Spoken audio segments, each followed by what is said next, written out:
Alright, as you can see, we're back working on the Mustang today. We got the engine up on the engine stand off camera. Had to go to the hardware store and get some bolts to put the engine on there. But other than that, you really didn't miss a whole lot. So we're going to get started here. We're going to take some of the accessories off the front of this thing. And I also still got to drain the oil out of it. I didn't do that before we took the engine out. Probably should have done it, but it is what it is. But like I said, we're going to tear a bunch of these accessories off, mostly just the accessory mounting brackets, like the alternator bracket over here, and the AC compressor brackets here, then the Pro Charger bracket, and maybe I'll even take this crank pulley off. But I'm going to try and leave the water pump on, and anything else I've really got gaskets, so I don't have to replace any gaskets unless I have to. I'd like to try and leave the intake manifold and stuff on. And then once I get these accessories off, like I said, I'm going to drain the oil out. We'll take a look at what the oil is looking like. I'll show that to you. And then I guess I'm going to try and flip it over and then take the oil pan off and get a look at the bottom end and see what the main caps and the rod bearing caps and stuff like that all look like. So let's get started.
So I drained the oil out of it, and the rear one, when I took out the rear drain plug, oil came out nice and golden, just as clean as it went in.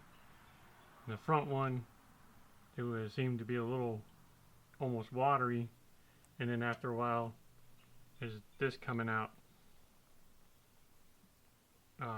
with it. It's real dark looking, so it's kind of ominous.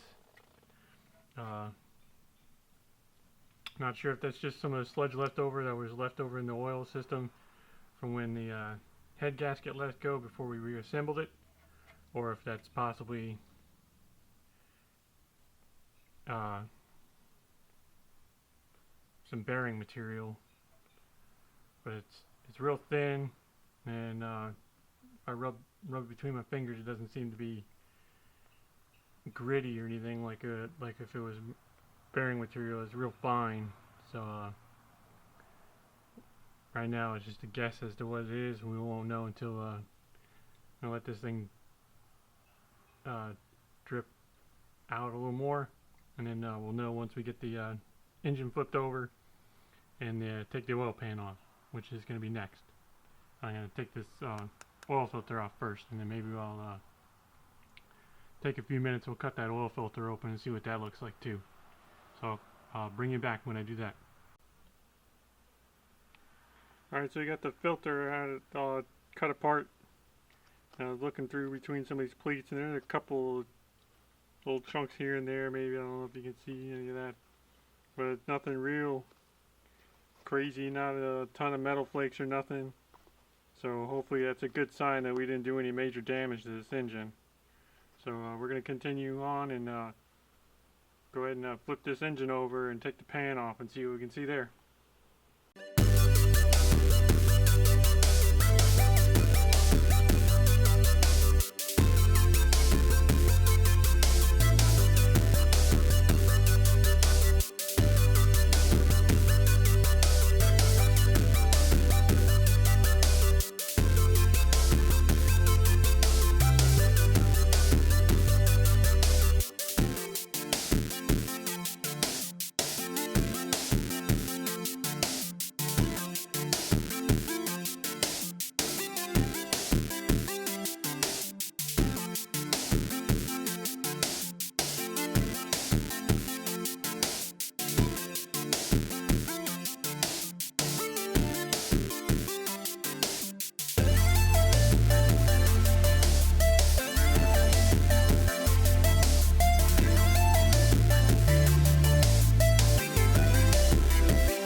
Alright, so we took the rod caps off the back two cylinders here, and this is the cap off of number 7. And as you can see pretty plainly, its bearing is really messed up. And actually, if you look at the side profile, it actually is not even in the shape of the cap anymore. It's bent, and we actually had to give it a bunch of taps with a ball peen hammer to get the rod cap off because it was kind of stuck. And in this, we pushed the piston up in the bore and popped the bearing off the other side. And this is what it looks like. You can see here it's clearly bulged where it squeezed the bearing and it pushed out the side of the rod and smeared up against the side of the crank and the other rod adjoining it, and because we found some pieces of this in the pan. And amazingly, I think I probably found is what we found a couple of chunks of in the filter too. But the crazy thing is this engine wasn't even knocking all that loud when we shut it off last.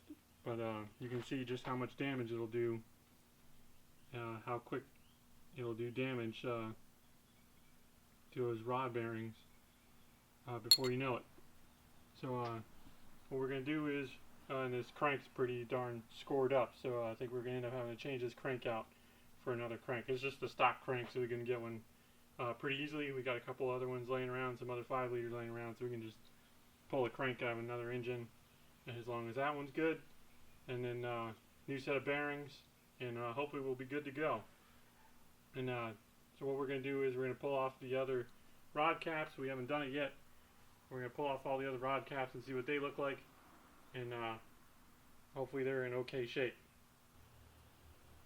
We got all the rest of these rod caps off and found some more damage than just number 6 back here, as these front 2 rod bearings are torched, as well as one of these.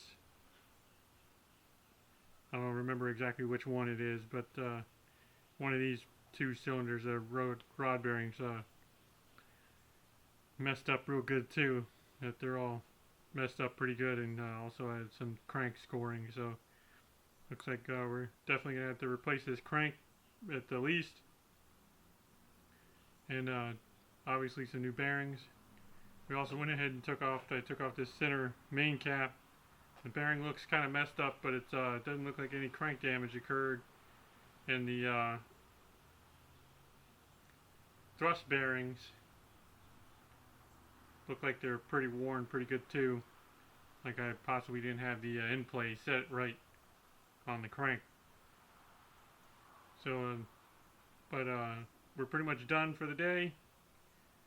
And so at a later time, we're going to work on getting this crank out, which means it'll entail having to take this whole front timing set off, water pump, timing cover, and all that stuff apart. And we might also pull the cam out and take a look at it and see if we can look at the cam bearings and see if the cam bearings are also messed up. Because I looked down through past the crank here and looked at the cam, some of the cam lobes, and they looked okay. They just looked like they had some minimal wear on them, like it was mostly normal. And otherwise, that's pretty much it. So thanks for watching, and we'll see you next time.